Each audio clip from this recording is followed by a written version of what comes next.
My love story with Violet wasn't a romance. It was a contract. I was the silent partner, the investor who poured everything he had into a startup called Her Dreams. For 6 years, I believed I was helping her build a future for us, but in the end, I was just funding her escape. I met Violet when we were 22. She was all ambition and anxiety, a whirlwind of law school dreams and student loan nightmares.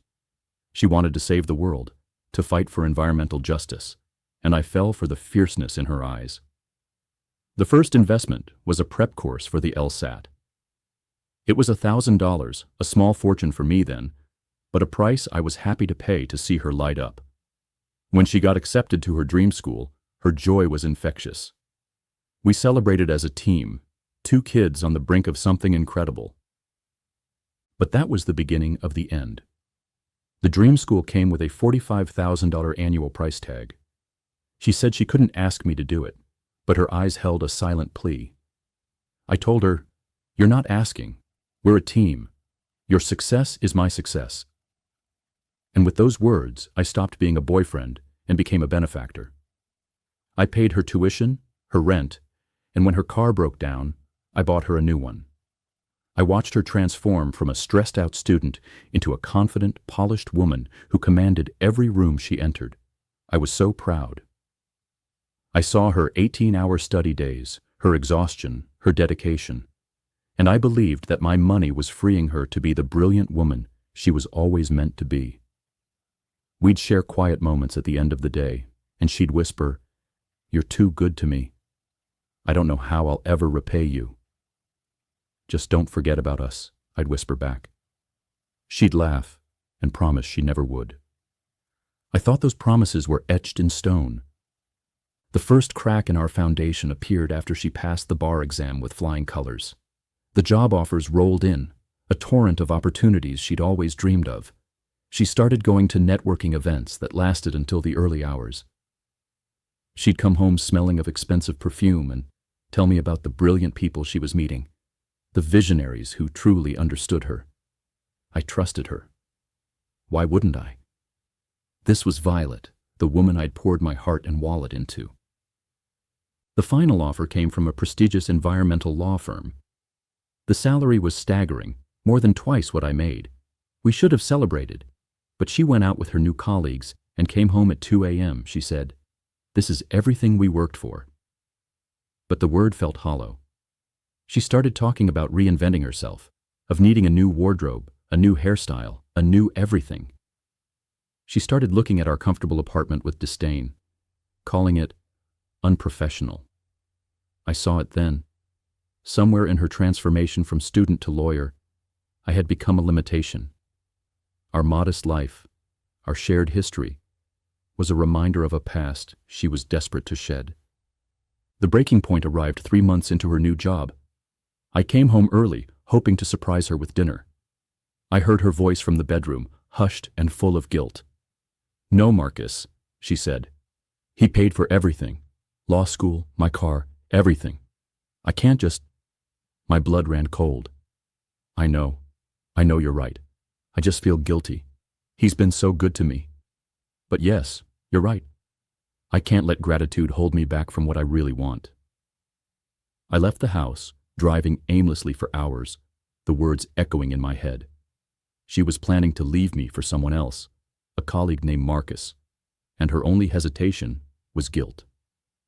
When I came home that night, she was waiting with a facade of normalcy. She cooked my favorite meal, smiled, and asked about my day. "Who's Marcus?" I asked. Her smile faltered. "Just a colleague," she said, but her eyes were already telling me the truth. The next few weeks were a living nightmare. Every conversation felt like a performance. I started noticing everything I had missed. Her phone face down, the late nights on Thursdays, the subtle flinch when I touched her. I hired a private investigator. I had to know. The photos arrived a week later, a dossier of my betrayal. Violet and Marcus, a distinguished-looking man in his 40s, holding hands, kissing, getting into his BMW. The timestamps showed this had been going on for months. But the real gut punch was the social media report. Violet had a private Instagram account, one I didn't know existed, filled with photos of her and Marcus on luxury trips and at exclusive events.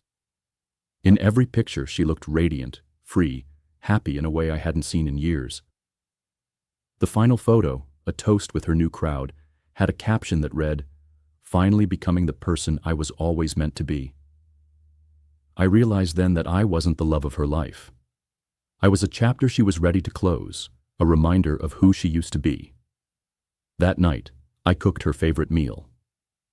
"What's the occasion?" she asked, her eyes nervous. "Can't I just want to celebrate my amazing girlfriend?" I asked and watched her wince at the word.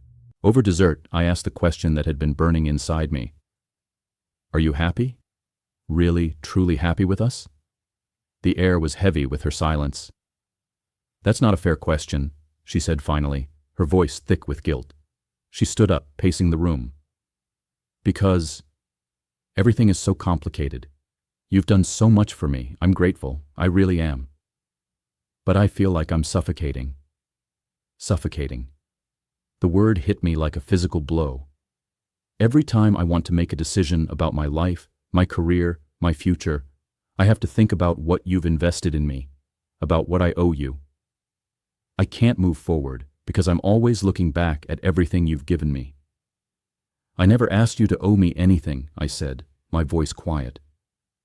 "But I do," she exploded. "Don't you see? I owe you everything. My degree, my career, my entire life. It all exists because of your money. And now everyone at work knows it. They call me your project. They say I'm only where I am because my boyfriend bankrolled my education." The accusation stung. "Do I?" she said, her voice dripping with bitterness. "Because sometimes I wonder if you fell in love with me, or with the idea of creating me. Maybe there was some truth in that. Maybe I had become addicted to being the hero, the one who made her dreams possible. But my hurt outweighed any self-reflection." "So what are you saying?" I asked. She wiped her eyes, her shoulders straightening. She was every inch the polished lawyer she'd become. "I'm saying I need space. I need to figure out who I am when I'm not defined by what I owe you." "And Marcus?" I asked. "Does he factor into this soul-searching?" Her face went white. "How do you know?" "I know, Violet. I've known for weeks." I stood up and went to the bedroom, retrieving the folder I had been keeping. I came back and placed it on the table. The bank statements and receipts a stark, brutal testament to our history. $193,000, I said, my voice flat. "That's what I invested in your dream. In you." She stared at the papers, her tears now a mixture of frustration and rage. "I never asked you to keep track." "I didn't keep track for you," I said. "I kept track for me, because I thought we were building something together. But I was building you. And the moment you didn't need building anymore, you started looking for the exit." "I'm not the villain here," she said, her voice pleading. "People grow apart, people change."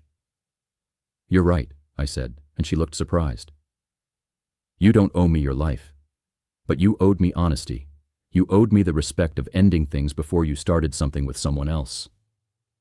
"I was trying to protect you," she whispered. "Protect me, or protect yourself from feeling guilty about taking everything I gave you and walking away." She grabbed her purse. "I can't do this right now." "Where are you going?" "To Marcus. I'll come back for my things tomorrow when you're at work." And just like that, 6 years of shared history ended. Not with a dramatic fight, but with a quiet retreat. The apartment felt vast and empty. I sat surrounded by the ghosts of our life and tried to understand how love could turn into this. She came back the next day, just as she'd promised, and took her things. The last thing she left was a note on the kitchen counter. "Thank you for everything. I hope someday you'll understand that letting me go is the kindest thing you could do.